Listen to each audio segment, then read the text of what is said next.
সূত্র ৭.০৮। নানা কারণে পাকস্থলীতে অ্যাসিডের পরিমাণ বেড়ে যেতে পারে।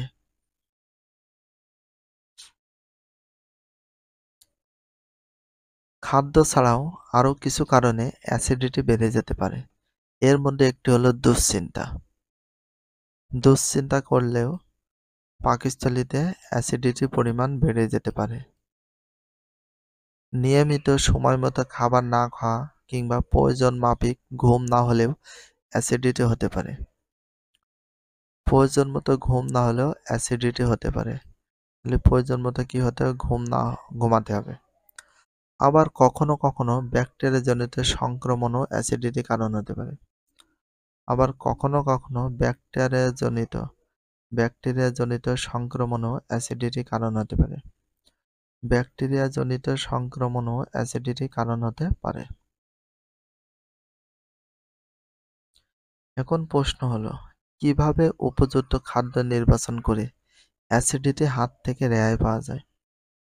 প্রথমত, যেসব খাদ্যদ্রব্য বা পানীয়ের কারণে অ্যাসিডিটি হয় সেগুলো অতিরিক্ত গ্রহণ না করে পরিমিত পরিমাণে গ্রহণ করতে হবে এবং প্রয়োজন হলে সাময়িকভাবে ওই খাদ্য গ্রহণ থেকে বিরত থাকতে হবে। দ্বিতীয়ত, বেশ কিছু খাদ্যদ্রব্য আছে যেগুলো কিছুটা ক্ষারধর্মী, ফলে অ্যাসিডিটি নিষ্ক্রিয় করতে পারে।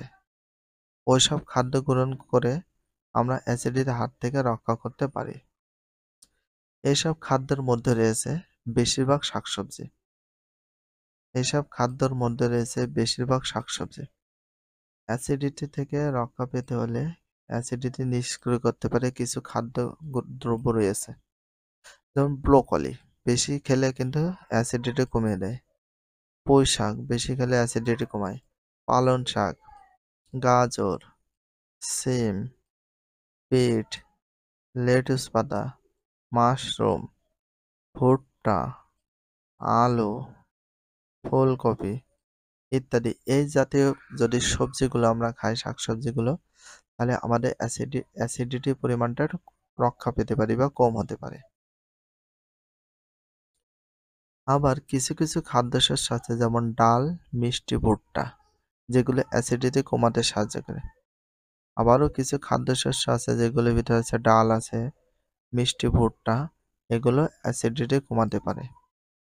দুধ জাতীয় খাবারের মধ্যে সয়া মাখন, ছাগলের দুধ থেকে তৈরি করা মাখন, সয়া দুধ, বাদাম দুধ, এগুলো ক্ষারধর্মী, এটি অ্যাসিডিটি কমাতে পারে। সয়া মাখন, ছাগলের দুধ থেকে তৈরি করা মাখন, সয়া দুধ, বাদামি দুধ, এগুলো প্রচুর পরিমাণ ক্ষারধর্মী, এই জন্য এগুলো অ্যাসিডিটি থেকে বাঁচাতে পারে বা রক্ষা পেতে পারে। নানা রকমের বাদাম আছে, হার্বাল চা আছে, সবুজ চা, আদা চা খেয়েও অতিরিক্ত অ্যাসিডিটি কমানো যায়।